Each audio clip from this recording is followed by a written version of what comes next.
Hey guys, నేను మీ భద్రాని. మరి ఇంత సింపులా? సో మీ దగ్గర ఇలాంటి పాత ఓటర్ కార్డు ఉన్నట్టయితే కొత్తగా మనకి డిజిటల్ ఎపిక్ కార్డ్ అయితే రావడం జరిగిందండి. ఈ కార్డులో వచ్చే బెనిఫిట్స్ ఏంటంటే, ఈ కార్డు కనుక మనం డౌన్లోడ్ చేసుకున్నట్టయితే ప్రింట్ తీసుకుంటే మీరు నీళ్ళలో వేసిన ఒక ప్లాస్టిక్ కార్డు మాత్రం అయితే ఉంటుంది. అలాగే ఇక్కడ మనకు ఒక స్కానర్ అయితే ఉంటుంది. మీరు ఒకవేళ ఈ కార్డు అనేది పోగొట్టుకున్నా మీ దగ్గర జస్ట్ పిక్ అనేది ఉంటే స్కానర్ అని చేసుకుని కార్డు అనేది డౌన్లోడ్ చేసుకోవచ్చు. సో ఇలాంటి డిజిటల్ ఎపిక్ కార్డ్ అనేది మన మొబైల్లోనే మనమే ఆన్లైన్లో ఫ్రీగా డౌన్లోడ్ చేసుకోవచ్చు. ఎటువంటి అమౌంట్ అనేది పే చేయాల్సిన అవసరం. ఇది వచ్చేసి నా ఓల్డ్ కార్డు. సో ఇక్కడ చూడండి విత్ మై ఫోటో. ఈ పాత కార్డు బదులు ఇప్పుడు కొత్త కార్డు అనేది చూడండి ఎంత క్లారిటీగా ఉంది, అంత ఇది అయితే మనకి నలిపిన పోతుంది. ఇది ఆధార్ కార్డు మాత్రం ప్లాస్టిక్ కార్డు. సో ఈ కార్డు మన మొబైల్లో మనం ఏ విధంగా డౌన్లోడ్ చేయాలంటే జస్ట్ ఒక 3-4 మినిట్స్లో మనం వీడియోని అయితే కంప్లీట్ అయితే చేద్దాం. సో వీడియో నచ్చితే లైక్ చేయండి. మరిన్ని అప్డేట్స్ పొందాలంటే మన ఛానల్ని సబ్స్క్రైబ్ చేసుకోండి. ఐ థింక్ మీకు ఈ వీడియో యూస్ఫుల్ అవుతుంది అనుకుంటే తప్పకుండా లైక్ సింబల్ కానీ ఆర్ట్ సింబల్ కానీ కామెంట్లు అయితే ఇవ్వండి. ముందుగా మనము మీ మొబైల్లో ఓటర్ హెల్ప్ లైన్ అని ఒక యాప్ అయితే డౌన్లోడ్ చేసుకోండి. ఇంతకుముందే నేను ఆల్రెడీ 2-3 వీడియోలు అయితే తీశాను. కానీ ఈ వీడియో తీయడానికి కారణం ఏంటంటే అకౌంట్ అనేది ఎలా క్రియేట్ చేసుకోవాలని చాలామందికి తెలియదు. సో అందుకోసం ముందుగా మనం ఓటర్ హెల్ప్ లైన్ యాప్ అనేది డౌన్లోడ్ చేసుకున్న తర్వాత మనకి ఈ విధంగా స్క్రీన్ మీద అయితే యాప్ అయితే ఉంటుంది. జస్ట్ యాప్ మీద క్లిక్ చేస్తానే యాప్ అయితే ఓపెన్ అవుతుంది. మీ దగ్గర ఆల్రెడీ యూజర్ ఐడి పాస్వర్డ్ కనుక ఉంటే లాగిన్ చేసుకోండి. ఇన్ కేస్ మీ దగ్గర లాగిన్ లేదు, సింపుల్గా మీరు ఏం చేస్తారంటే ఇక్కడ న్యూ యూజర్ అని ఒక ఆప్షన్ ఉంటుంది. న్యూ యూజర్ మీద క్లిక్ చేయండి. న్యూ యూజర్ మీద క్లిక్ చేస్తానే ఇక్కడ మీ మొబైల్ నెంబర్ అనేది ఎంటర్ చేయండి. సో ఇప్పుడు సపోజ్ నేను ఒక మొబైల్ నెంబర్ అయితే ఎంటర్ చేస్తున్నాను. సో నెంబర్ అనేది ఎంటర్ చేసి సెండ్ ఓటీపీ మీద క్లిక్ చేస్తానే ఇక్కడ మనకి చూడండి ఆటోమేటిక్గా మన పేరు మన డీటెయిల్స్ ఎంటర్ చేయమని అడుగుతుంది. ఇక్కడ మీరు ఏం చేస్తారంటే ఎవరు ఫస్ట్ నేమ్ అలాగే లాస్ట్ నేమ్, ఫస్ట్ నేమ్ అంటే ఇంటి పేరు, లాస్ట్ నేమ్ అంటే మీ పేరు ఎంటర్ చేసి ఒక పాస్వర్డ్ అనేది సెట్ చేసుకోమని అడుగుతుంది. పాస్వర్డ్ ఎలా చెప్పాలంటే సింపుల్గా నా పేరు భద్రా కదా, B capital, remaining small letters, అలాగే ఒక క్యారెక్టర్ స్పెసిఫిక్ క్యారెక్టర్ @, కానీ యాజ్ కానీ ఇచ్చి మళ్ళీ 123143 అని ఇవ్వండి.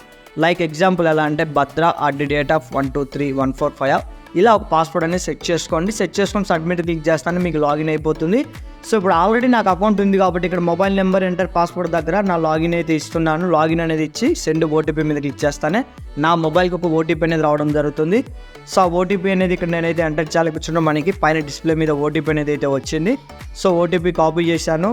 కాపీ చేసి ఇక్కడ నేను పేస్ట్ చేస్తున్నాను. పేస్ట్ చేసి డైరెక్ట్గా లాగిన్ మీద క్లిక్ చేశాను. సో సింపుల్గా మొబైల్లో యాప్ అనేది లాగిన్ అయిపోయింది. యాప్ అనేది లాగిన్ అయితే ఇక్కడ మనకి చూడండి voter registration, voter service, many services అన్నీ ఇందులోనే ఉంటాయి. మీరు ఇందులో చేయాల్సింది ఏంటంటే డౌన్లోడ్ ఈ ఎపిక్ కార్డ్. ఈ ఎపిక్ కార్డ్ అంటే ఈ విధంగా మనకి కొత్తగా వచ్చిన ఓట్ కార్డ్ అని. సో దీని మీద క్లిక్ చేస్తానే ఇక్కడ చూడండి మీ దగ్గర ఆల్రెడీ రిఫరెన్స్ ఐడి ఉందంటే ఓట్ కార్డ్ నెంబర్ అనేది ఉందా అని అయితే అడుగుతుంది.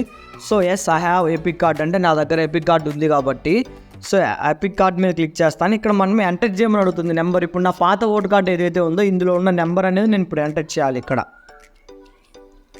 XLM so 1190. సో ఎంటర్ చేసిన తర్వాత స్టేట్ అడుగుతుంది. మాది వచ్చేసి ఏపీ కాబట్టి నేను ఏపీ అయితే ఎంచుకొని ఫెచ్ డీటెయిల్స్ మీద క్లిక్ చేస్తానే ఇక్కడ చూడండి నా పేరు నా డీటెయిల్స్ అన్నీ అయితే వచ్చాయి. ఈ డీటెయిల్స్ మనటి అయితే కన్ఫర్మ్ చేసుకొని ప్రొసీడ్ మీద క్లిక్ చేయండి. ప్రొసీడ్ మీద క్లిక్ చేస్తానే మనకి మళ్ళీ ఇంకొక ఓటీపీ డౌన్లోడ్ అయ్యేదానికి ఒక ఓటీపీ అనేది కావాలి. ఇక్కడ చూడండి మళ్ళీ మనం రీఫ్రెష్ అయితే చేద్దాం. మళ్ళీ మనకు ఒక ఓటీపీ అయితే వచ్చింది. సో మళ్ళీ మనం ఆ ఓటీపీ అనేది ఇక్కడ పేస్ట్ చేద్దాం.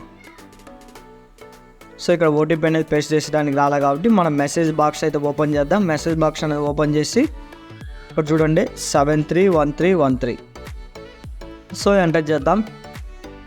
ఎంటర్ చేసిన తర్వాత వెరిఫై డౌన్లోడ్ ఈ ఎపిక్ కార్డు మీద క్లిక్ చేయండి. క్లిక్ చేస్తానే ఆటోమేటిక్గా మనకి చూడండి ఇక్కడ ఓట్ కార్డ్ అనేది డౌన్లోడ్ అయిపోయింది. సో నా కొత్త ఎపిక్ ఫోటో అనేది కూడా ఇక్కడ నేను మీకు చూపిస్తాను కదా. అలాగే ఇక్కడ మనకి స్కానర్ అయితే ఉంటుంది. స్కానర్ ద్వారా మీ మొబైల్లో ఈ ఫోటో అనేది ఉంటే జస్ట్ స్కాన్ చేసుకుని ఓట్ కార్డ్ అనేది మళ్ళీ డౌన్లోడ్ చేసుకోవచ్చును. సో ఇక్కడ చూడండి రీసెంట్గా నేను ఫోటో అనేది అప్డేట్ అయితే చేశాను నా ఓట్ కార్డులో. సో ఫోటో చూడండి ఎలా ఉందో, మనకు నచ్చినట్టుగా మనమే ఓట్ కార్డులో ఫోటో కూడా అప్డేట్ చేసుకోవచ్చు. సో ఈ విధంగా గాయస్ మీ మొబైల్లోనే మీరే మీ ఓట్ కార్డ్ అనేది డౌన్లోడ్ చేసుకోవచ్చు. ఇప్పుడు మీకు డౌట్ రావచ్చు, అన్న ఇది ఈ విధంగా ఉంది ఎలా అని. మీకు తెలిసిన ఫ్రెండ్స్ కానీ ఎవరైనా ప్రింట్ తీసుకోండి. లేదంటే మీకు ఏదైనా మీ సేవ సెంటర్స్ తెలిసిన వాళ్ళు ఉంటే ఇది వాట్సాప్ మనం PDF అనేది ఫార్వర్డ్ చేసినట్టయితే జస్ట్ ఒక కార్డు మాధ్యమంలో ఫోల్డ్ చేసి లామినేషన్ చేసి ఇస్తారు. లేదు మీకు డైరెక్ట్ కార్డే కావాలంటే ఆన్లైన్లో రీప్రింట్ పెట్టుకోండి. ఆన్లైన్లో రీప్రింట్ ఎలా పెట్టుకోవాలి ఏంటి అనేది గతంలో నేను ఒక వీడియో అయితే తీశాను. మీ దగ్గర పాత ఓటు కార్డు ఉంటే కొత్త ఓటు కార్డు అనేది ఇంటికి అయితే వస్తుంది. అది ఎలా ఏంటి అనేది ఆ వీడియో డిస్క్రిప్షన్లో ఇస్తాను, ఒకసారి చూడండి. ఐ థింక్ ఈ వీడియో మీకు యూస్ఫుల్ అవుతుంది అనుకుంటే వెంటనే లైక్ చేయండి. ఇంకా యూస్ఫుల్ అవుతుంది అనుకుంటే మీ ఫ్రెండ్స్ అండ్ ఫ్యామిలీ మెంబర్ కూడా షేర్ చేస్తారని కోరుకుంటూ, మర్చిపోకుండా వీడియోని లైక్ చేయకపోతే లైక్ చేయండి. హార్ట్ సింబల్, లైక్ సింబల్ కామెంట్లో ఇవ్వకుండా అయితే వెళ్ళొద్దు. జై హింద్.